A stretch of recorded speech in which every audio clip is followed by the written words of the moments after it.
My name is Jeffrey Nuccetelli. I'm a former military police officer with 16 years of active duty service in the U.S. Air Force. I'm here today because the American people have both the right and the responsibility to know the truth about unidentified aerial phenomenon. That truth remains hidden, classified and silenced by fear, retaliation, stigma, and confusion. Today, we are here to help break that silence. Between 2003 and 2005, 5 UAP incidents occurred at Vandenberg Air Force Base, home to the National Missile Defense Project, a top national security priority. At the time, we were conducting launches deemed by the National Reconnaissance Office as the most important in 25 years. These were historic launches. These facilities were vital, and they were repeatedly visited by UAP. Each incident was witnessed by multiple personnel, documented, investigated, and reported up the chain of command. We sent information up, but we got no guidance down on how to handle these events. I personally witnessed one of these events and investigated others as they occurred. 6 other service members have provided me with the information that I will share with you today. The incursions began on October 14, 2003, when Boeing contractors reported a massive glowing red square silently hovering over 2 missile defense sites. After several minutes, it drifted further east onto the base and vanished over the hills. This event, now known as the Vandenberg Red Square, was referenced by Representative Luna at the first hearing on this topic. Official Air Force records of this event are in possession by AARO and the FBI. Later that night, while I was on duty, security guards at a critical launch site reported a bright, fast-moving object over the ocean. I responded to the incident. Chaos ensued over the radio as the object approached rapidly. I heard my friends screaming, "It's coming right at us, it's coming right for us, and now it's right here." Moments later, I heard them say that it had shot off and was gone. When I arrived on scene, I talked to 5 shaken witnesses who described a massive triangular craft larger than a football field that hovered silently for about 45 seconds over their entry control point before shooting away at impossible speed. About a week later, another patrol reported a light over the ocean behaving erratically. Believing it might be an unannounced aircraft, they declared an emergency, and an armed response force responded. Before the forces could arrive, the object descended and either landed or hovered on our flight line and then took off again at impossible speed. The witnesses to this event were threatened and intimidated afterward. They were told to keep quiet and think about what they were reporting. After that, things did get quiet until about 2005, when another patrol reported a massive triangular craft larger than a C-130 silently floating over the installation. He watched it for a few minutes. It traveled west and disappeared into the night. And then I had my own encounter, again in 2005. I was off duty, sitting in my backyard with 2 other police officers when we noticed what first appeared to be a satellite in orbit, but it wasn't acting like a satellite. The light was strange, it was pulsing, and then it started to maneuver. It dropped in elevation. At times it would vanish from view and reappear in a different location in the sky, and eventually it reappeared 200 feet over my house. It was a 30-foot diameter sphere of light. My friends and I watched it for a moment, and then it gently accelerated and traveled up and disappeared into the stars. These events profoundly changed my life and the lives of my friends. We stand at a pivotal moment in history. The question is no longer whether these events are real, but whether we have the courage to face them. True leadership requires vision, a willingness to confront the unknown with transparency and resolve. So I ask the Congress to help we, the people, enact this vision. There are 3 goals. Fund independent research and treat UAP study with the same seriousness as we would any other scientific field. 2, end secrecy and overclassification. Transparency is the foundation of truth. Without it, witnesses like us are dismissed.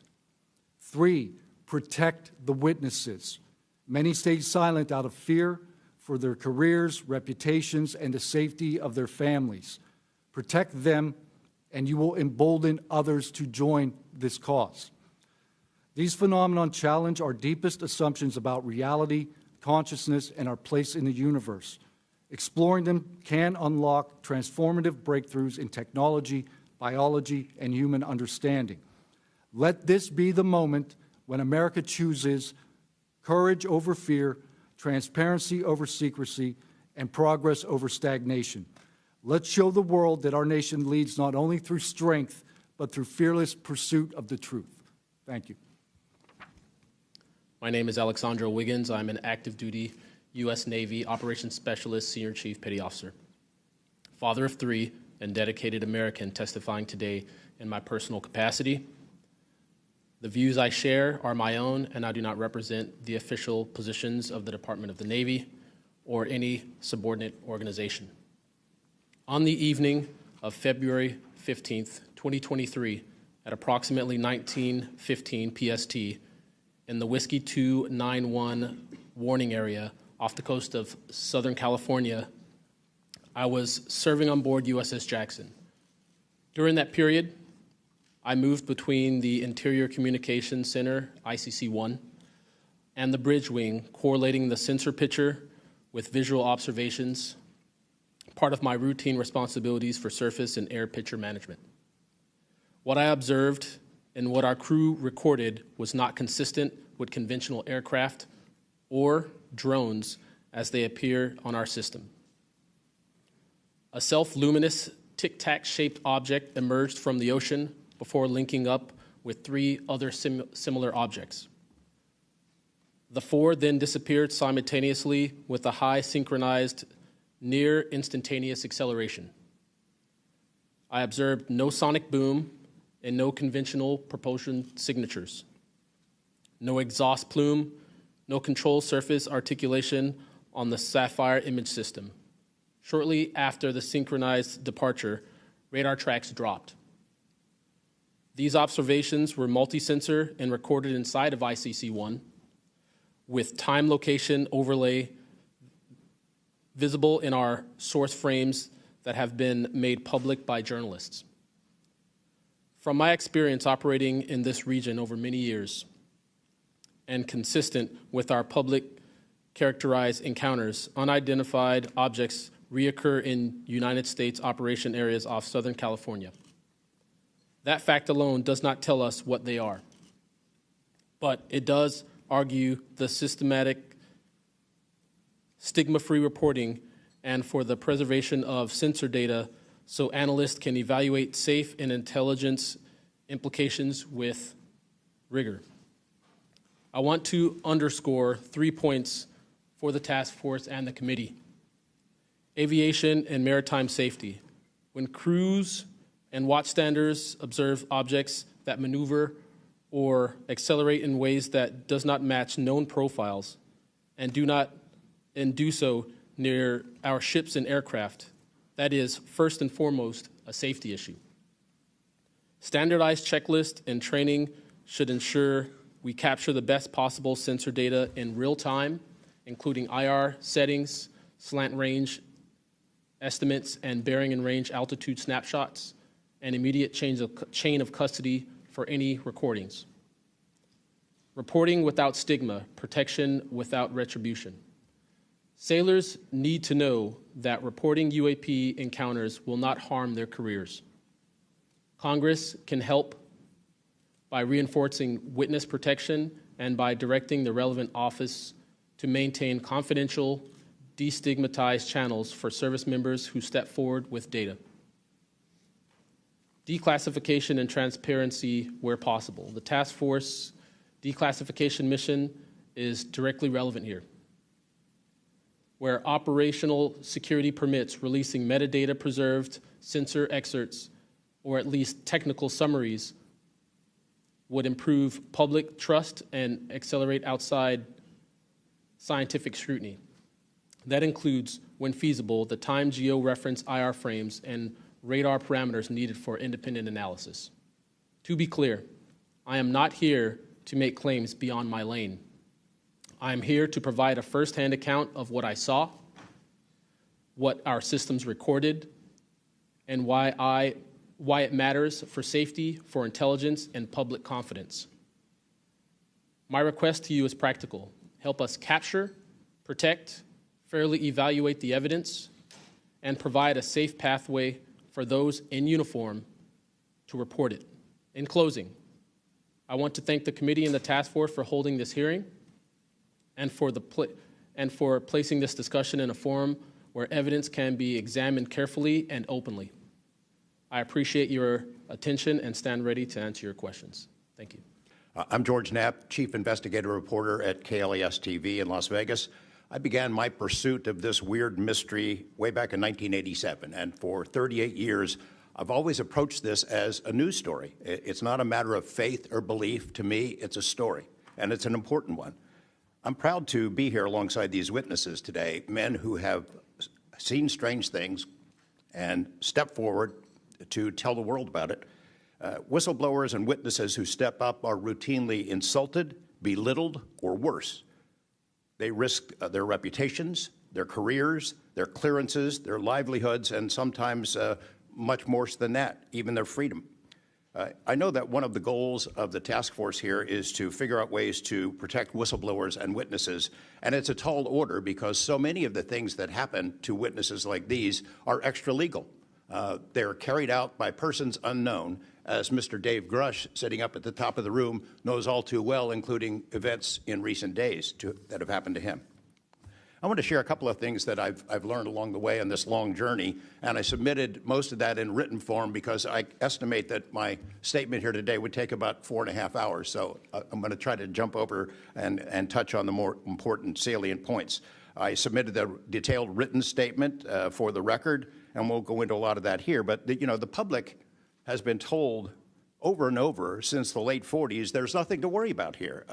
These mysterious craft seen by millions of people in the skies, in the oceans, over the land are not real. They're not a threat. The witnesses are wrong. They're crackpots.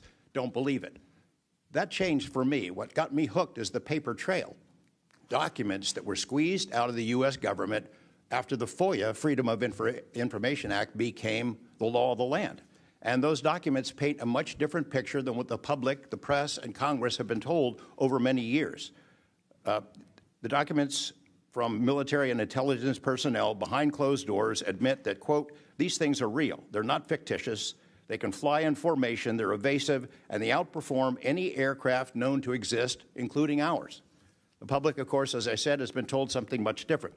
Back in 1989, I reported about a guy named Bob Lazar, who claimed that he worked at a facility dubbed S4 out in the Nevada desert, very near to Area 51. He said he was part of a reverse engineering program. He said there are alien craft that would be taken apart to figure out how they operated out there, and that was a pretty tall order. I had clearly taken a dive into the deep end of the pool there. But in the years since then, I've interviewed dozens of other people, and I've detailed what their testimony has been in the written statement. They include Senator Harry Reid, Senator Howard Cannon, also of Nevada, a guy named Al O'Donnell, who was the first general manager of EG&G in Nevada, which managed the Nevada test site, which blew up hundreds of nuclear weapons. There's a guy named Dr. James Lakatsky, who was a career scientist with the Defense Intelligence Agency, who was the guy who initiated a program called OSAP, Advanced Aerospace Weapons Systems Application Program, which is, as far as we know, the largest acknowledged UFO program ever funded by the U.S. government, which put together an amazing pile of information that members of this committee and the world, most of which have never seen. The DIA still hasn't released 95% of what was prepared by that program at a cost of millions and millions of dollars. The one name I do want to bring up in this session, though, is Robert Bigelow. So looking into the idea of crash retrievals and reverse engineering, while OSAP, that program, was active, the DIA's contractor, Robert Bigelow of Las Vegas, made a bold attempt to acquire physical proof of UFO crashes. It's been widely reported and suspected that Lockheed Martin is one of the contractors, the defense contractors, that has held this stuff, stored it away in secrecy, and tried to figure out how it works. I have confirmed on the record that Robert Bigelow and a trusted colleague from OSAP met with and negotiated with senior executives at Lockheed Martin and hammered out a deal wherein Bigelow's company, Bass, would receive a quantity of unusual material that had been stashed away and protected at a facility in California. That material was not made here. I want to move on now to the Russia files, because that was going to be sort of the central impetus of what I was going to talk to you about today. Back in the early 90s, I got into Russia, met with a number of their defense officials, Ministry of Defense and others, who confirmed for me that Russia had been doing the same thing that the United States had been doing, that is, secretly studying UFOs while publicly saying something completely different. The documents and interviews that I obtained and have now shared with this task force show that the USSR launched what is almost certainly the largest UFO UAP investigation in the world. The first phase of that was an order was sent out to the entire USSR military empire that every unit, you see anything strange in the sky, a craft, an orb, something unusual, you had to gather all the evidence, collect testimony from the witnesses, look for physical evidence, and all of that information went into one program at the Ministry of Defense. Thousands and thousands of these reports came in. A lot of them were first routed to the KGB, but then back to another program that came after this collection effort called Thread 3. And Thread 3 was an analysis program. We have provided to the committee the documents of what they were trying to do, and essentially they were trying to build their own UFOs. They were using the information from their observations and studies to try to figure out the technology. The guy who was in charge of that program, Colonel Boris Sokolov, told me that their goal was to basically develop technology that would be superior to anything we had, based on what they learned from UFOs. Mr. Knapp, just in the name of time, Sure. to my understanding, did you have anything you wanted to submit for Congress to see in this committee? I have submitted those documents. Would you like to play any videos? Do you have a video that you would like to play? I don't think it's for me to play. No, that was for Alexander. Yeah, Alexander's video. Okay. You could play it, he could narrate it. Okay. We can, in the name of showing that video to everyone on the task force, we'd like to play that video at this time. Sure.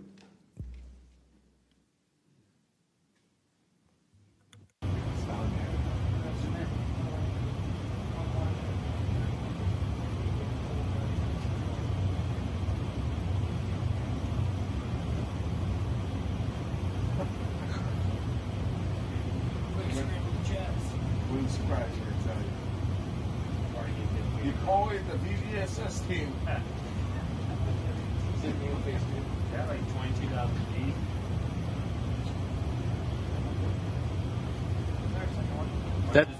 That took off earlier.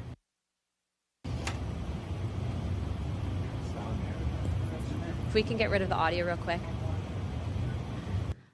Mr. Wiggins and Mr. Knapp, we'll get back to what that video was in a moment, but we just want to make sure that it was entered into the record, as well as all the documents. Those will be able to be publicly found for everyone in the country to view. If we could, Mr. Knapp, we'll continue on the line of questioning, but I'm going to move on to Mr. Borland's opening statement. My name is Dylan Borland, a former 1N1 geospatial intelligence specialist for the United States Air Force in an active duty enlisted capacity from 2010 to 2013. I've also been employed with BAE Systems and Intrepid Solutions as a senior analyst, expert in analyzing video, radar, and advanced electro-optical imagery for official identification of aerial order of battle, as well as naval and ground order of battle. I'm a federal whistleblower, having testified to both the ICIG and AARO with direct firsthand knowledge of and experience with craft and technologies that are not ours and are reportedly operating without congressional oversight. Because of my direct knowledge of the reality of certain legacy UAP programs, my professional career was deliberately obstructed, and I have endured sustained reprisals from government agencies for over a decade.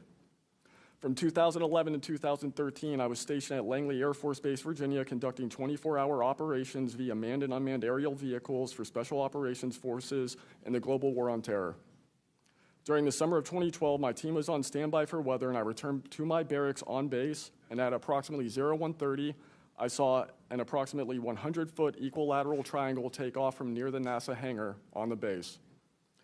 The craft interfered with my telephone, did not have any sound, and the material it was made of appeared fluid or dynamic. I was under this triangular craft for a few minutes, and then it rapidly ascended to commercial jet level in seconds, displaying zero kinetic disturbance, sound, or wind displacement. Some years after that experience, I was further exposed to classified information from the UAP legacy crash retrieval program through a sensitive position I held within a special access program. During this time, intelligence officers approached me in fear for their own careers, citing misconduct within these programs and similar retaliation that I was already enduring at this time. These issues include medical malpractice committed by Veterans Affairs staff, denial of work I performed while enlisted in the United States Air Force, forged and manipulated employment documents, workplace harassment, including colleagues being directed to not speak with me, manipulation of my security clearance by certain agencies, blocking, delaying, and ultimately removing my ability to be employed within the IC. The retaliation I face and the retaliation against individuals I know who worked in these programs is what convinced me in March 2023 to become a whistleblower. I came forward out of concern for people's lives and to ensure I did everything I could to let our elected representatives know the truth about what is really happening in the executive branch. At the end of March 2023, I agreed to meet with AARO following the suggestion of other federal officials believing it was what our nation required of me. I had reservations with AARO due to assessments they were reporting publicly at the time as a misrepresentation of the truth. Because of these concerns, I did not share sources and methods information in order to protect current and former federal personnel who had firsthand exposure to technologies of unknown origin. I did not want anyone to face further retaliation beyond what they had already endured. And unfortunately, a staff member ended up getting in some trouble because of that. After David Grush testified under oath in the summer of 2023 and provided historic disclosure, I was then asked to go to the ICIG and did so in August 2023. It was very clear early on during my intake interview, which was video recorded under oath, that the objective was to solely assess how much I know and not move forward with an investigation with new information I provided them. The aftermath of that IG complaint still troubles me to this day. Since my ICIG complaint, I've been prevented from resuming prior employment and can confirm I'm still blacklisted from certain agencies within the intelligence community. In addition, multiple agencies attempted phishing attacks to assess what I had divulged to the Inspector General, including being asked to disclose details of my ICIG complaint during a CI polygraph for a position unrelated to UFO UAP matters as recently as November 2024. As I sit before you today, I and many other whistleblowers have no job prospects, no foreseeable professional future, and a nation every single one of us came forward to defend. Numerous individuals have come forward in various ways to reveal the truth of the UAP reality as patriots and defenders of our nation. Yet many feel discarded, isolated, hopeless, separated from the country they serve. Efforts to rectify this situation for all whistleblowers have been difficult and troubling. And to my fellow whistleblowers and officials who know this information, I offer you my apology, something that I have never gotten, and I'm giving it to you. I swore an oath to the Constitution of the United States, an oath that demands truth and transparency for our democratic republic to function. Each day, these truths remain hidden from our citizens. Humanity drifts further from the principles our nation was founded to uphold. Each day, victims of crimes committed by agencies and companies maintaining this secrecy are denied justice as another day our Constitution is shredded. In 2023, Patriots provided this committee and the executive branch with undeniable proof of the UAP reality, and I commend your continued commitment. The future of humanity is one which we either travel to the stars or regress to the Stone Age with this technology. My career has been to deliver critical information to decision makers. Your role as elected by your representatives is to act on it. The time to act is now. Thank you. I am a senior policy counsel at the Project on Government Oversight, a nonpartisan independent watchdog organization that investigates and exposes waste, corruption, abuse of power, and when the government fails to serve the public or silences those who report wrongdoing. Whistleblowers are the first line of defense to root out waste, fraud, abuse of power, and corruption in our government. Congress relies on whistleblowers so that it can fully exercise its oversight and legislative authorities. It's understandable that former presidents of both parties have often taken a hostile approach toward whistleblowers. Their disclosures can embarrass the president and their political party or even lead to a national scandal. But whistleblowers continue to play a vital role during both Democratic and Republican administrations. They help Congress and the public identify and understand what government corruption looks like. Their disclosures fuel investigations and allow us to address wrongdoing and hold those responsible to account. That's why historically there's been a strong bipartisan consensus in Congress to support and protect whistleblowers. Doing so protects the country and ensures our government is more responsive and accountable to the people. National security whistleblowing in particular is a tradition going back to the founding of our country, and over time, national security whistleblowers and their disclosures have impacted some of the most fundamental issues and questions about how we wish to be governed and how our government can better serve its people. From the role the U.S. plays around the world to holding powerful actors accountable, government ethics and transparency, human rights and civil liberties, executive branch authority, First Amendment freedoms of speech and dissent, freedom of the press, and the public's interest and right to know. Despite this invaluable public service, blowing the whistle comes at great personal risk. Whistleblowers risk losing their jobs, careers, livelihoods, and reputations. They can face retaliatory investigations, lawsuits, and even serious criminal charges. And they can endure deep mental, emotional, and psychological harm. All of that risk to speak the truth, to ensure that agencies fulfill their core missions, and that they serve the best interests of the people. Those who retaliate against whistleblowers don't just violate their legal rights, they inflict real harm on our government and betray the public's trust. Targeting whistleblowers instead of the corruption they expose wastes agency resources and further allows that corruption to continue unaddressed. It can instill a chilling effect across an agency, fostering a climate of fear and distrust, quieting dissent and free speech, and deterring potential whistleblowers from coming forward in the future. Whistleblowers are often some of the most dedicated and principled public servants we have because of their willingness to put themselves on the line to do what's right. And Congress has historically supported them, again, on a bipartisan basis, but unfortunately, whistleblowing has increasingly become more politicized, with support for whistleblowers often hinging on which party is in power and which party is politically inconvenienced by the misconduct being exposed. But to be clear, targeting whistleblowers individually risks undermining whistleblowing, period. POGO advises members of Congress on both sides of the aisle to focus on the evidence, not the individual. We will always need whistleblowers to achieve the government that best serves its people, because when people of conscience, integrity, and good character refuse to speak up out of fear, complacency, or self-preservation and leave corruption to fester behind closed doors, that is probably the most dangerous risk of all. If we are serious about increasing government transparency and restoring the public's trust, we need public servants committed to the truth. Whistleblowers need safe and effective channels to make lawful disclosures. They need stronger protections against retaliation, and when they do face retaliation, they need a fair shot to be made whole.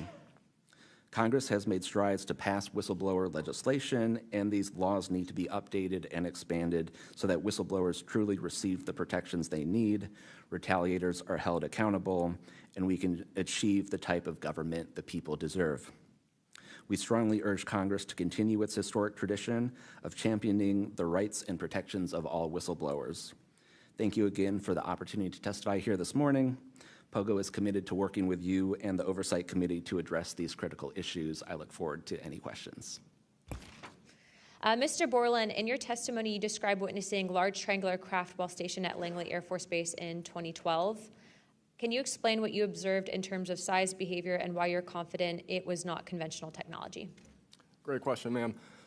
So on the base, I lived in the barracks. There was a little smoke pit outside. I was there on the telephone and looking across to the flight line, and I see a white light pop up and stop about 100 feet in the air. I thought it was a weather balloon. I've seen tests from there before, weeknight, normal thing, not surprising. I actually finished my cigarette, and I began walking up towards the flight line. There is a track, and because I was on 3 months of night work, I would walk the track at night when we were weathered down. And as I began walking towards the light, towards the flight line and the track, the light then flies across the base, across the flight line, and as it flies to me, a triangle manifests around the light. I can't tell you if it's active camouflage. I can't tell you if it appeared around the light, but I can tell you that it was a white light, and then it was a triangle. It stopped about 100 feet in front of me and approximately 100 feet above me. My telephone got extremely hot, completely froze, dead. I remember how thick it was. It was between 1 to 2 stories thick, equilateral triangle. I could never see the top of it, and the edges were 90 degrees. There were 4 lights in total, 1 light on each corner and a larger light in the center, 2 to 3 times the size of the corner lights. But what was really odd was the outside. The best way to describe it is like looking at a James Webb telescope picture where you have the colors and then the black background. So the craft itself was this black metallic flake paint, but on top of the craft was this gold, lava, plasma, some type of fluid going over and around the craft. I'm under this for about 2 to 3 minutes, and then the center light flashes 2 to 3 times, no sound, immediately shoots up to commercial jet level minimum, in my opinion, and I immediately feel static electricity all over my body, and then I smell the smell of after a thunderstorm or lightning storm, that really strong summer thunderstorm smell. Gets up to flight level. I'm trying to get my phone reset, and I can only see the center light at this point. If I didn't actually see it take off, I would have thought it was a star. And then it hovers up there, and it begins to slowly move due east out over the Atlantic Ocean. I finally got my phone reset. The entire thing was about, from the time I saw the light pop up near the hangar until it took off out over the ocean, was about 15 minutes. And following up to that question, after you disclose this information to the intelligence community, Inspector General, you're subject to phishing attempts and job blacklisting. How widespread do you think this is across the intelligence community for those who raise concerns regarding UAP programs? It's a difficult question to answer. I think prior to David Grush and people beginning this process of bringing people into awareness of the reality of these programs and certain things people have witnessed, probably extremely widespread. I think today there's still an issue, but because people are able to come before you and people are speaking out, I think it has been somewhat less. I would hope, though, that people would, because if this goes back into closed doors, this is going to get really ugly. What type of behavior have you witnessed from former AARO Director Sean Kilpatrick as well as his staff in relate to this information you provided to them? Did they ever try to classify this information as non-human technology? Good question. The problem with this is that I know what I experienced firsthand, and I know other things. I think the staff at AARO that I met with in March of 2023, I think they were good people doing the job they were told to do. I did not meet with Kirkpatrick. He was either not present or did not want to meet me that day. However, they did classify information about the reality of this subject, and it was very concerning because in my AARO MFR, they had actually referenced a former staff member that was the one who told me to go there, and they probably shouldn't have done that. And real quick before my time is up, and we might go to second round of questioning just so you're all aware, how important, given everything that you've seen and experienced, is the UAP Disclosure Act of 2025 in restoring both public accountability and trust? I think very important. I would hope, though, that the 7-year window could be shrunk, my opinion, but very important. The truth needs to be known. Mr. Wiggins, I want to talk to you. I find your background and testimony compelling. When you first saw what you were looking at, what were your first thoughts? My first thoughts were, I think everything that I was told and taught as a kid and as growing adult no longer was applicable. If I'm able to see something that I thought defies gravity in such a way, then what else could be possible? That was my first thought. So did you think what you were looking at was a weapons program that you were unaware of, or did you think what you were looking at was obviously some extraterrestrial piece of technology? Neither one of those crossed my mind. It was just... How about now? What do you think it is now? I'm not the expert. I think it... I want to be as skeptical as everyone else and just hope to know the information. Anyone in the U.S. government tell you what you were looking at to try to dissuade you from what you thought it was? No. So no one was like, oh, there was some anomaly with the technology. No one from the government did that? No one. How do you think you were treated when you reported this information or have talked about, the Tic Tac video is well out there. It's well reported. How were you treated? I've had no pushback at all. I haven't had anyone reach out to me or try to, dissuade me in either direction, militarily speaking. So I was treated fair, and I appreciate the Navy itself with assisting me with coming here to being able to testify. That's good. So what do you think the American people should take away from watching your video, right? Because when we watch it, obviously, right, we've never seen anything like that. It defies what we know to be technologically possible. What are we supposed to think? Someone's lying about something. Someone's hiding something, right? That's not normal what you looked at. I think what the American people should think when seeing that video, along with others before me, is that there is something out there, and we should know as the people what it is. Right, and so let's eliminate possibilities. So they didn't come to you and say there was a technological error with what you were looking at. So we put that aside, right? They didn't say it was broken. So we look at that and we see something. So it's either a weapons program being reverse engineered by our governments or other governments, or it's nobody's government, and it's not from here. Those are it. You agree with that assessment? I agree. One or the other. What do you and your friends think about it today? You all have talked about it. Yeah. I mean, so what do you think about your experience as a collective group? That'll be my last question, Madam Chairwoman. I mean, we've been talking about this for 20 years. We don't know what we saw. What we saw changed our lives and the way we think about everything. It was incredibly profound. The object I saw, I don't even know if it was an object. It was a light. It was an orb. It didn't look like a craft, but it did look solid. And that's what we talk about. We noticed the object, and this was a pattern across all the encounters. Someone would see a light. They would pay attention to the light. And then the object responds. It performs for you. And then they come down and they investigate you. So it's almost like they're curious. So that's the thing we primarily talk about. Why did it come after we noticed it? Maybe it noticed us after we noticed it. I only have 1 minute left, so Mr. Knapp, we were definitely going to watch every documentary. You guys have done you and Jeremy have done a terrific job. I usually have more questions than I have answers. I think we all do, and you guys are doing a terrific job to bring information to the public. Do you think that any of this is a psyop by the U.S. government?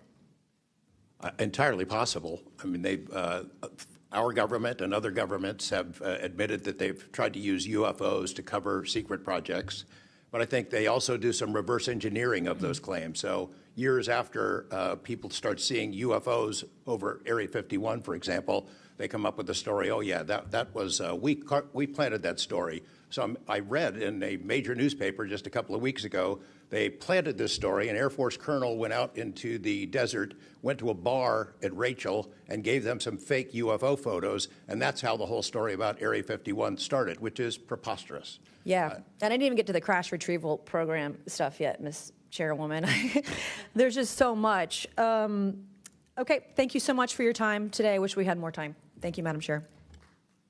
I now recognize Mr. Burchett from Tennessee for 5 minutes.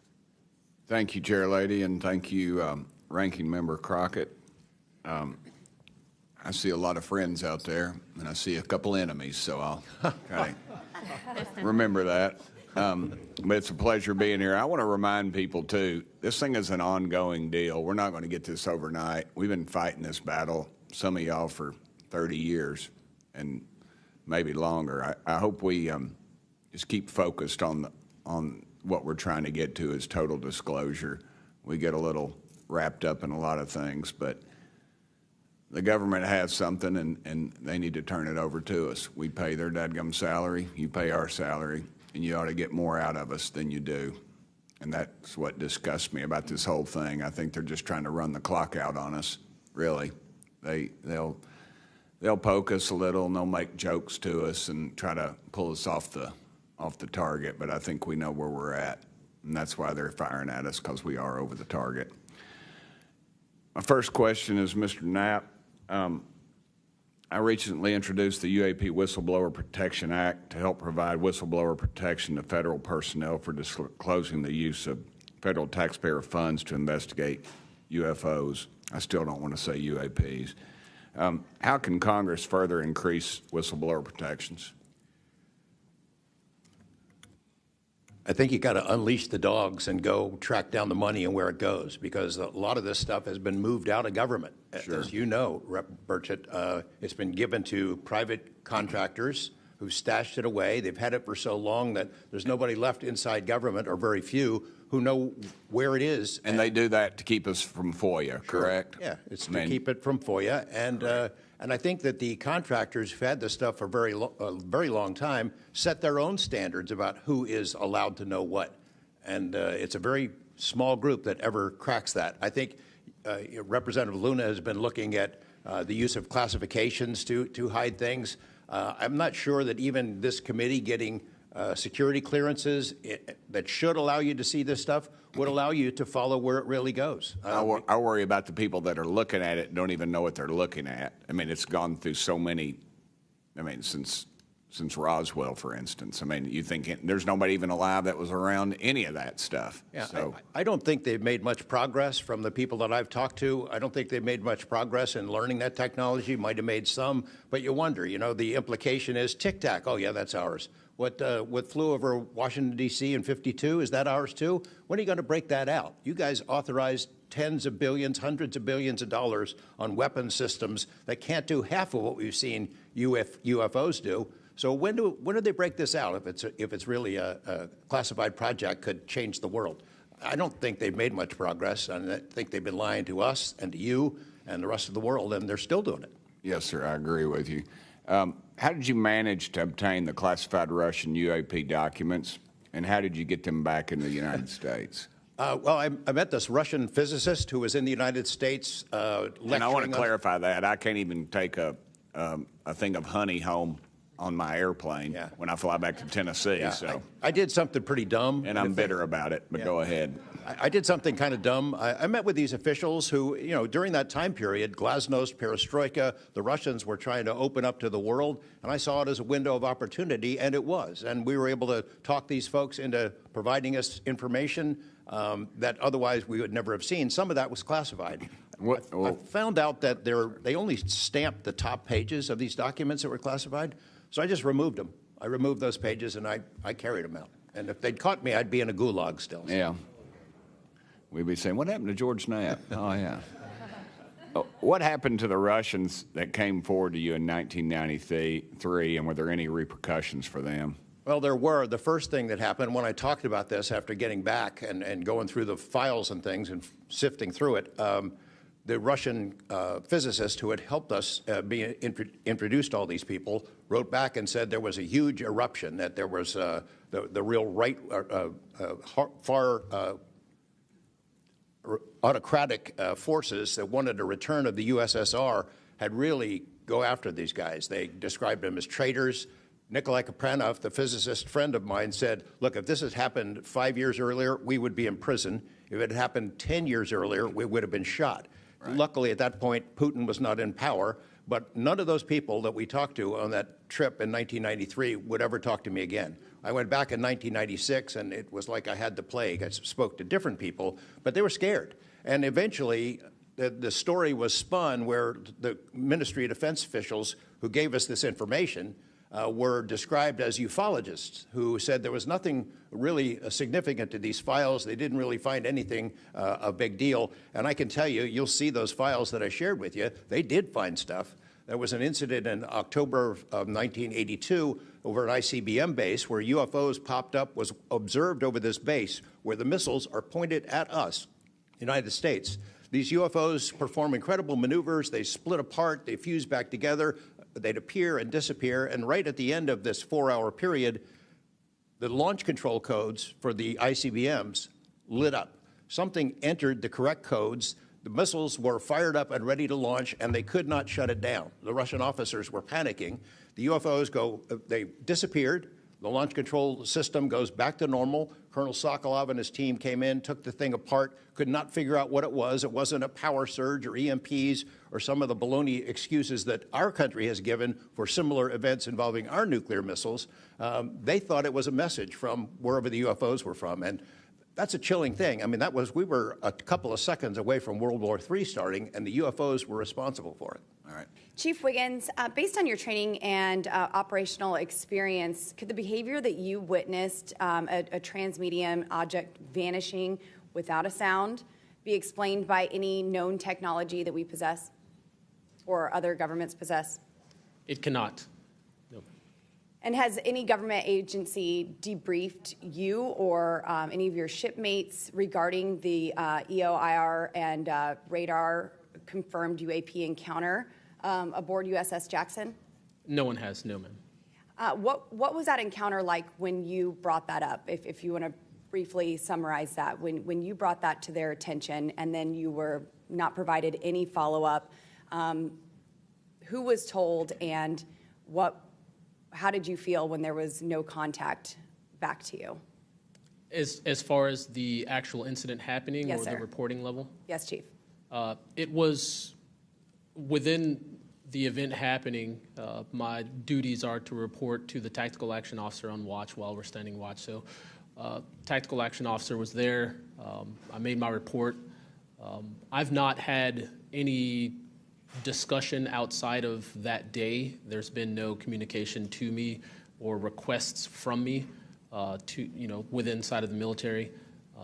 But speaking of that actual incident itself, once the report was made to the tactical action officer, that's when I made the decision to ask the individual watchstander that was controlling Sapphire to be able to slew into the location. And that's what you see in the video itself is when the watchstander is slewing in and kind of showing us what we're looking at. But outside of that, that's as far as the reporting went that I know of. Thank you, Chief. Just for the sake of time, Mr. Nuccetelli, has AARO, the Air Force, or the FBI ever followed up with you personally about the Red Square event?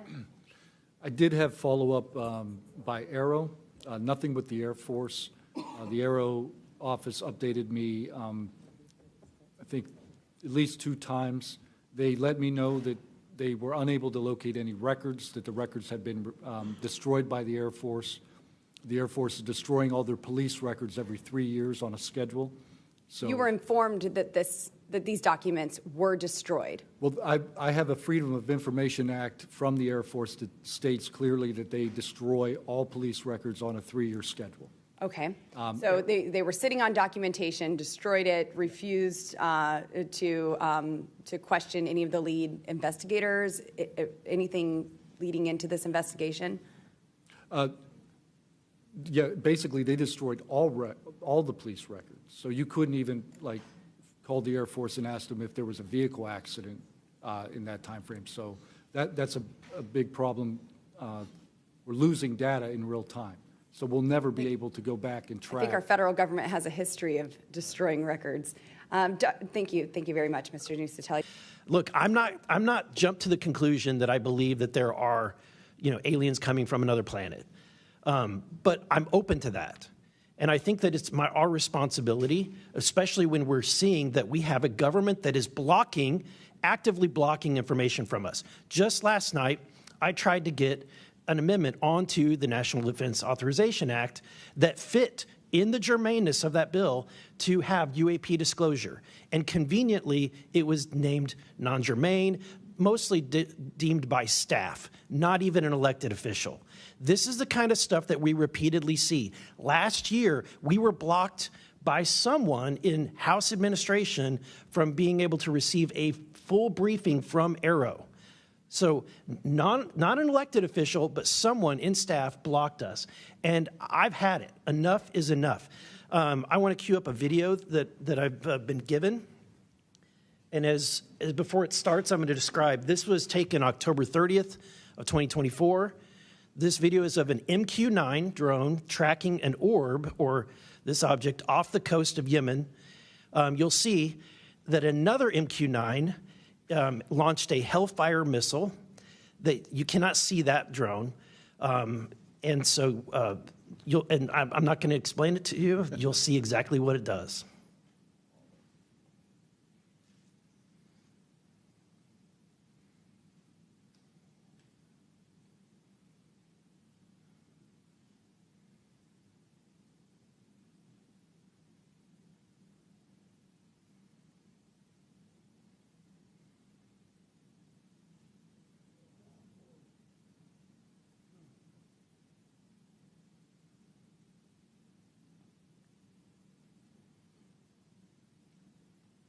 This is when it zoomed out, so you can still see it traveling.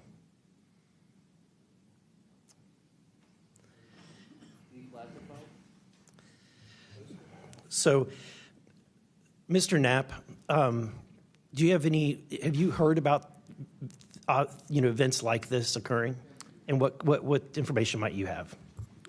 I have heard about events like this. I have heard about this event. Jeremy Corbell and I talked about it in one of our episodes a while back. We did not have the video, though.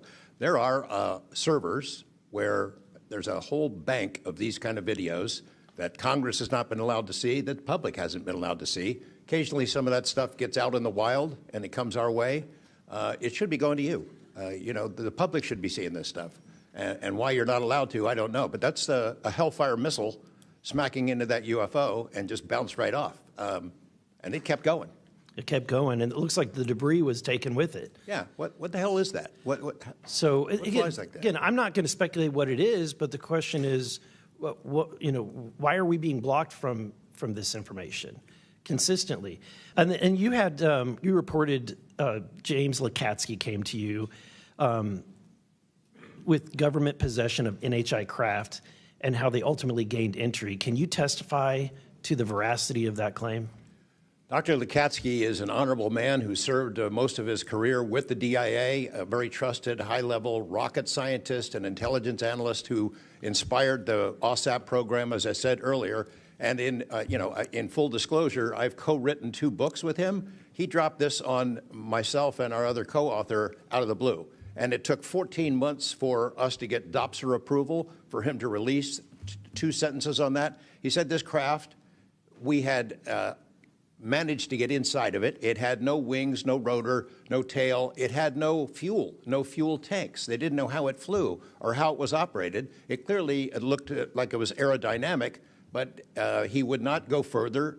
He's a by-the-book guy, and until he gets clearance to say more about that, I don't think we're going to hear much more, but it's not ours. It wasn't ours. We didn't make it. We didn't know who made it and how it was built and how it operated. We've got at least one, and I don't know. I think that's enough confirmation that we do have recovered discs and material. Mr. Knapp, I've watched many of your videos on Joe Rogan and other places. One of the big questions, I think, for many of us is why do you believe that the federal government refuses to be transparent about this issue? I think there's probably multiple reasons. At the start, when these things first started invading our skies in large numbers, we were scared. It was right after World War II, and we didn't know what they were, and they didn't want to panic the public, and that was probably a good call. Over time, I think the lying sort of became institutionalized, Flights over Washington, D.C. in 1952, they're seen, they're captured on radar, jets are chased after these objects, and then we get an explanation it was a temperature inversion. And those kind of lies have been told for a long time. What was told to me by an investigator from Congress, a guy named Richard D'Amato, who was sent after this story by Robert Byrd and Harry Reid, he came out to Nevada, tried to get into Area 51, did get in there, looked around, talked to people, trying to get to the bottom of it. He believed that this program, reverse engineering, et cetera, was had been moved inside these corporations. And he said, when this comes out, people are going to go to prison. And he meant people who were basically misusing legitimate national security funds, tens of billions of dollars, in order to keep this cover-up going. I also believe there's a legitimate reason for the cover-up in that there is undeniable connection of national security involved in this technology. If we are racing for it to master that technology against the Russians and the Chinese, which is what I have been told by Senator Reid and many others, then it is a race that's critical to our survival. There could be a form of disclosure, I think. Yes, it's real. It's from somewhere else, without revealing all the details that would allow someone else to have an advantage in the race for this technology. Thank you. My first question is to Mr. Knapp. Mr. Knapp, how do we know that the files that you obtained from the former Soviet government are not BS and just given to you as a disinformation campaign against the U.S. government? Yeah, it's a good question. So I shared some of them with the Senate Intelligence Committee when I first got back because that was requested by the Russians, who shared some of that information with me. Secondly, I gave all of that material to the DIA through BASS, the OSAP program. Sorry for the acronyms. Can you name names real quick? Sorry. At BASS or OSAP? Who did you give them to directly? I gave them to Robert Bigelow and to Jim Lukatsky. And they hired a whole team to go through them and retranslate them and analyze it, and they created a structure of how the UFO programs in the USSR and Russia were put together. They said they were real. The other person who said they were real is David Grush. And then finally, Mr. Borland, when you engaged with AARO in 2023, you noted that their public statements did not match the reality that you and others had witnessed. In your assessment, what were the key limitations of AARO? You know, I would put it to you this way. The statement AARO has made is scientific evidence of extraterrestrials. Scientific evidence requires a scientific control. Extraterrestrial is an entity on another planet. The only way to scientifically prove extraterrestrial is we have to go to that planet, acquire technology, bring it back, and compare it to what we have here. So you're saying they won't let anything out because, or they won't come forward unless they confirm that unless they go to the planet and confirm where its origin is. That would be scientific evidence, yes. And by that statement, AARO found no scientific evidence of extraterrestrials is basically, I don't want to call it a psyop, but a misrepresentation, because we do have things. But making that statement is not technically a lie. It's a misrepresentation of the full truth. I'm going to go to you, Mr. Knapp, first. You've interviewed numerous UAP whistleblowers over the years. Question is, how do you verify their claims before deciding they're credible enough to report on? It's a combination of factors. First, you check their credentials. Did they really serve where they said they did, and did they work where they said they did? Are there any other witnesses? Is there visual proof, film, footage, things of that sort? You ask the people around them that know them, that used to work with them. If they're credible people, that's one way. You know, I think about AARO, the organization that this body created to deal with witnesses and whistleblowers. I hope I'm not taking too much of your time here, but they invited people to come forward, service members who saw things and had experiences. And I can tell you that the people that I have talked to who went through that are deeply disappointed. There was a guy named Bob Jacobs who was a lieutenant attached to Vandenberg in 1964. His unit would record missile tests. They recorded all of them. On one of these particular tests, a UFO comes out of nowhere, zaps what looks like a laser beam at what would have been a nuclear dummy, a nuclear weapon, and disabled it. And he is called into the commander's office. Two guys in suits clip that film footage out that shows the UFO, and he's ordered to never talk about it. He comes forward to AARO. He heeds the call, thinking he's doing his duty as an American to tell that story, and they completely dismissed him. They made up a story that they had tracked down the original footage, and there was nothing like that in it. Well, there was no original footage. It had been taken away the day the footage was recorded. He's deeply disappointed. People like Bob Salas, who had worked at a nuclear ICBM base, who saw UFOs flying over the base, and these missile silos were taken down. He went to AARO, too, and was completely disregarded. It almost looks like AARO operated as a counterintelligence operation to get people to come in, tell their stories, and then discredit all of them. I can't imagine that any whistleblower or witness will ever go to AARO again because of what happened under the first director, who's now long gone. but still seems to act as the spokesperson for that organization. And I would say, Madam Chair, maybe at some point we need to really dig deep into AARO, and I would encourage us. Oh, I'd be happy to send maybe a subpoena to Mr. Kilpatrick. That'd be fun. Another question for you, Mr. Knapp. What is, in your view, having investigated this issue for so many years, what is the long game with respect to disclosure of this information to the public? Because with the advent of essentially a video camera and a high megapixel phone in everybody's pocket, at some point this information is going to be impossible to withhold from the public. What do you think is the long game here? Well, the secret's out. I mean, how many videos have there been already? You know, videos that are leaked from within the military and intelligence agencies and contractors and censor platforms. It's out there.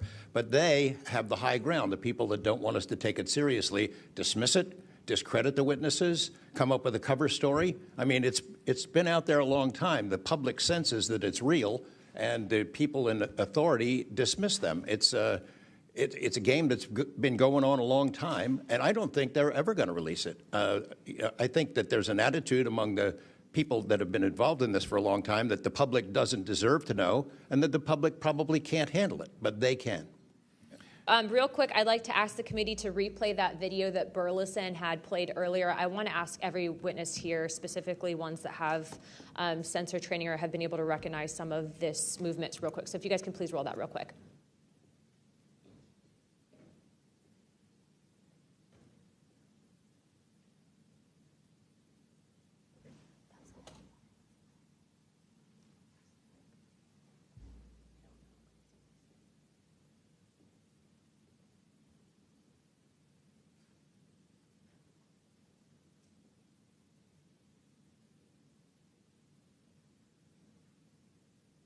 Okay, while this is still rolling, Mr. Nuccetelli, real quick yes or no answers. Are you aware of anything in the government, United States government arsenal that can split a Hellfire missile like this? No. And do whatever blob thing it did and then keep going? Nothing? Nothing. All right, how about you, Chief Wiggins? Nothing to my knowledge, ma'am. Okay, and how about you, Mr. Borland? I prefer to answer that in a skiff. Okay, does this video scare you guys? Yes or no? Yes. Wiggins? Yes. Nat? I had a different reaction. I was really happy that it got out. Thanks for providing Curiosity that, kills the Congressman. cat. All right, Mr. Borland? Yes, for... Okay. All right, that is the end of my questioning. Chief, I was on a ship for a little bit. I was a gunner's mate on the USS Gettysburg for a couple of years. My question to you is, when you had your encounter and you saw it on the screen, you were in the CIC, is that correct? That's correct. On an LCS ship, the CIC is on the bridge, so it's called ICC-1, but yes, same. Did a bunch of the other folks in the CIC come and check out what you were looking at? Yes, we all did. The tactical action officer, myself, the RCO, and two others that were on watch. We were all in the same space, so we were all looking at the Sapphire screen all at the same time. Because in the other couple instances with the witnesses, you guys just saw it by yourself. Is that correct? Mr. Borland, you saw it by yourself? For me, yes, sir. Mr. Nuccetelli, you saw this by yourself? No, there were multiple witnesses in every case at Vandenberg. Okay. How long did that encounter take place, Chief? So the encounter itself, from the time I recognized on my radar to the time after the video ends, was probably about 5 to 7 minutes. What speed was the object moving at? When I first witnessed off the port bridge wing the object moving out of the water, what I thought was originally just a light on the water, something on the horizon, and surfacing and going into the air, I then knew it was an air contact. But as an air controller myself, I started thinking and going through kind of like my checklist in my mind. Could it be a helo? But it's not blinking lights. So I then realized this is something I've never seen before. So the speed itself, just going from the horizon to about maybe 3,000 to 4,000 feet in the air, was very slow. slowly rising, and then it sped up.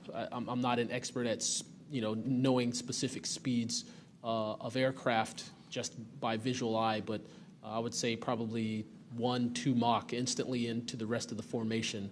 I didn't notice visually with my own eyes the other 3 objects until I went back to my radar and also utilized Sapphire to see that, in fact, there were 4 total.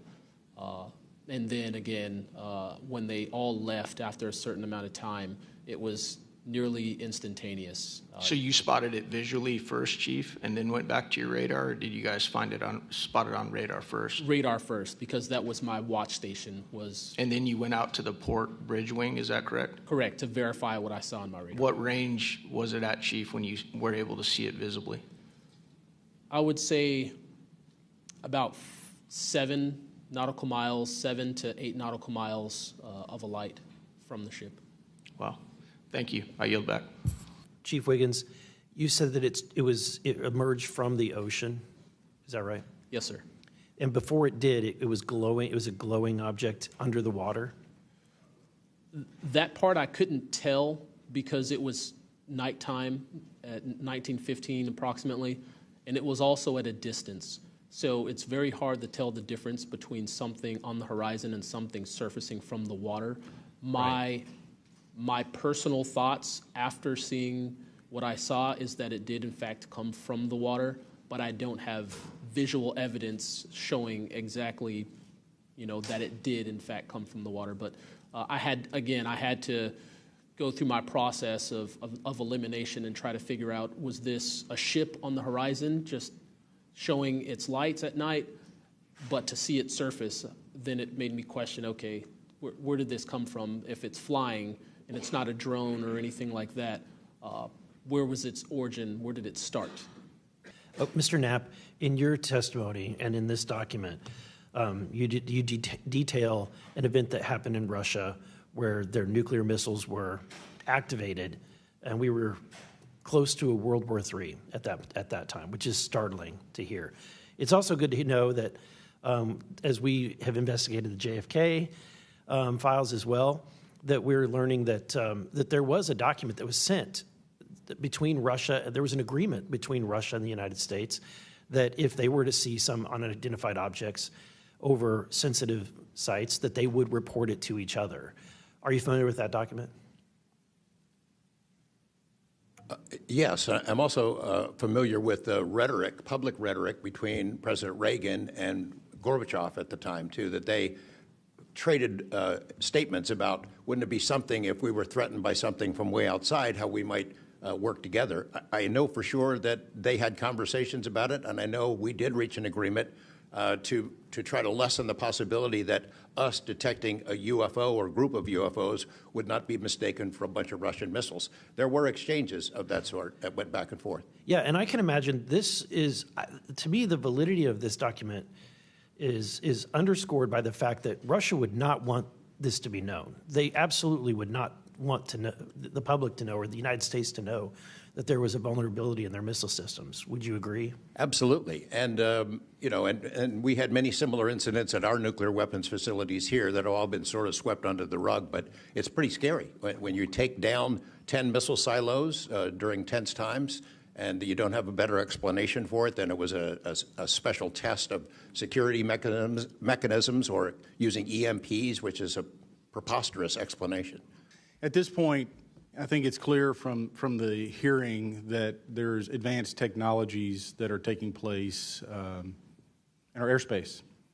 The question is, and I posed it in one of the previous hearings, is it ours, is it theirs, or is it otherworldly? There may not be a silver bullet at the moment, but when you look back through the hearing and the evidence that's been presented, if you're going to point the American people to one piece of evidence to start their journey on this topic, what would you suggest, sir? One piece of evidence. I would start with this hearing, in the first hearing. There is no evidence. But is there a specific, exactly, but is there a specific evidence or footage or document that you think lends extreme credibility to what we're discussing today? I would say this new video we're seeing today is exceptional evidence that we're dealing with something. With the kinetic? Yes. Mr. Wiggins? Sir, I'd have to say that if just the average person here in America looked at absolutely everything that has come across television, the internet, etc., you can't tell yourself that 100% of what's being recorded is fake or false. You have to, at some point, understand that there's something else out there. Well, I mean, and you bring an interesting point. You know, in the law enforcement community, anytime you're conducting an investigation, you're always looking at the totality of the circumstances. You're looking at all the evidence and how they piece together. And so that would be my, advice to the American people, that this is a journey that is just beginning from a congressional perspective, but you have decades of data, some of it not real, much of it is, but thanks to Chairwoman Luna, we're now presenting this to the American people. And I think this latest video from Mr. Burlison is something that should get everyone pause. When you see the 3 orbs that drop, was that in a defensive posture or was that in an offensive posture? And what capabilities did those orbs have that we, quite frankly, may not have? Mr. Knapp? As I mentioned at the beginning of my remarks, what hooked me on the story was the paper trail, these documents that shouldn't exist. We've been told for decades, over and over, there's nothing to it. It's not a threat. You can go about your business. And then when FOIA becomes the law of the land, thousands of pages to the contrary leak out. There's a memo by General Nathan Twining in 1947 when the country was being overflown by dozens of UFOs, hundreds of UFOs, in which he said, look, this is not visionary or fictitious, it's real. These things are craft. They're not ours. They outperform anything we've got. I mean, if you follow the paper trail of documents that they wrote before the military got wise and realized that FOIA really exists and changed their tune and not put things in writing, it spells it out pretty clearly. I'll go refer back to Russia. One incident I did not mention to Representative Burlison is Colonel Sokolov in that Ministry of Defense program said there were 40 incidents where Russian warplanes were sent to intercept UFOs. And they were ordered to fire on them. And for the most part, the UFOs would zip away. 3 of the pilots, though, did fire at these things. Those 3 planes stalled out, crashed. 2 of those pilots died. And after that, the Russians changed the standing order. If you see a UFO, leave them alone. No country in the world wants to say and admit that these objects are flying around in our airspace and there's nothing we can do about it. I mean, who wants to say that? The U.S. certainly doesn't, and the Russians didn't either. And I've got to be almost out of time, but Mr. Burland, then you, sir, real quickly. Yeah, to be honest with you, I think Bob Lazar, and not for the reasons that most would talk about, mainly because Bob Lazar was immediately discredited. They said he never worked where he worked. They said he never did what he did. But yet Bob Lazar showed up with a bunch of friends and a video camera and was filming these test flights in the middle of the desert. So clearly he knew something. Dylan, knowing you testified to AARO, are they obfuscating when they claim to have discovered no evidence of extraterrestrial beings, activity, or technology, and are they lying to the American public? As I said before, it's a manipulation of the public perception. The statement, scientific evidence of extraterrestrials, is a true statement. It is not the truth about what is happening and what we have. Would any of y'all like to comment on that further? Mr. Knapp? You're getting edgy. It's splitting hairs. No proof that they're extraterrestrials. What would that proof look like? A piece of kryptonite? What would it be? I mean, we could be talking about different forms of non-human intelligence. I think the dominant paradigm is that they come from outer space, somewhere else, and they have some way that they can cross those vast distances that we can't even imagine doing. But that's not necessarily the answer. So asking for proof of extraterrestrials might not be the answer at all. It's splitting hairs. We don't know where they're from. I don't know anyone who knows the answer for sure. They call them aliens just as a placekeeper kind of a word, but no one in all these programs who've studied this stuff for years, people with much bigger brains than mine, knows the answer for sure. I've talked to Navy folks that some of the deep sea areas, they think there might be something there that they're here, and I don't know when they got here. Another point that needs to be made is every time, we say we're going to back engineer or whatever you want to call it, these craft, I always say, it'd be like if you took a I ride motorcycles, but if you took like an Indian or a Harley to the people that came over here on the Mayflower, you know, they'd see a bright, shiny object. They might polish it. You know, they might get it started. I doubt they could. They couldn't work on it. They couldn't put fuel. They wouldn't be able to have the capability of putting fuel in it. I just think that's, you know, we're scratching at something that we don't have any knowledge of, and that's why it's just taken so dadgum long. But they do know, the first one that cracks that code, it's over.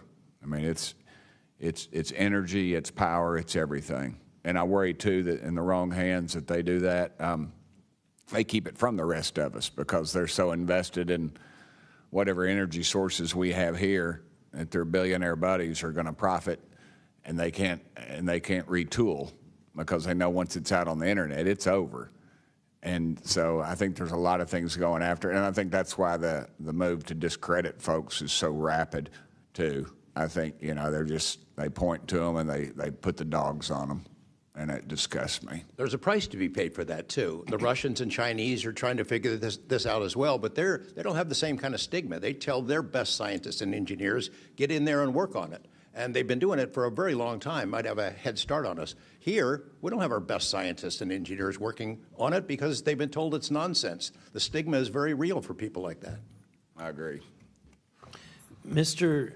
Nuccetelli, when you heard the testimony of Mr. Knapp talking about these missiles were shut down or turned on in Russia, does that remind you, when you hear these stories, it's got to remind you of the event that happened on your base? Absolutely. There are many accounts of incursions of this type taking place. I believe in the 60s we had a similar incursion in New England, and same thing happened. There were these objects coming over the base at low altitude, 200 feet over the base security police, and they were scrambling fighters, and then the objects would just fly off, and that went on for weeks. So the historical record has laid out that there's a pattern, that our installations are visited by these craft. You know, they come in and do whatever they're doing, and then they leave. And we don't know how to respond. We don't know how to protect the installation. So that's why we're here. When you first heard, and we're having to report on these incidents that were being witnessed by other individuals, did you believe them? Did you yourself believe it would be true until you saw it? Yeah, these are people I've worked with for years, deployed with. You know, I was in some of their weddings. These are people that I worked with every day of my life. Usually when the events were occurring, we were all together. You know, there'd be 40, 60, 100 people on duty during these encounters. Really? Yeah. All seeing it at the same time? Yes, these encounters were playing out while we were on duty, and we were responding and investigating in real time as they occurred. And as you said, the importance of your operation was highly important because they said it's the most important in 25 years, the research that you were conducting. For that particular launch, we had 500 Air Force police officers guarding the launch. 500 people. It was that critical. Wow. But had this thing showed up, we wouldn't have been able to do anything to prevent it showing up. Real quickly, can you just re-describe size and whether or not you heard anything? It was how big, wise? The two square objects were at least as large as a football field. The second encounter, they think it was much larger than a football field. We're talking like flying buildings. The object I saw was about 30 feet in diameter. And to confirm, you were not the only person that saw this? Correct. I think I was also told that there was also reports of this in a police blotter in the area. Can you confirm that? Yes, that's the documentation that I maintained from the original event and turned into AARO and the FBI. Okay.